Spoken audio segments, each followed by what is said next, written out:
ये मेरे बस में नहीं है। पता नहीं वो मुझे कबूल करेगी भी या नहीं। क्या मेहमान आएंगे घर में? मेहमान तो नहीं आएंगे, पर मैं आ गई हूँ। नायला, खुशामदीद। वो आ गई है तो आ गई, मुझे उसके वापस आने से क्यों फर्क पड़ रहा है? सलाम फुप्पो। हाँ कहो।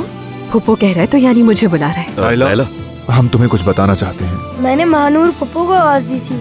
क्या हो रहा है, कोई बताएगा? दरअसल हमसे गलती हुई है। ऐसी क्या गलती है? महानूर तुम्हारी बहन है, उसी आदमी की बेटी। नायला, मैं अपनी माँ के कातिल की बेटी को अपनी बहन नहीं कह सकती। अमीर जल्दी चलो, मेरे पास लाइसेंस नहीं है। जल्दी, मैं कह रही हूँ जल्दी चलो, जल्दी अमीर।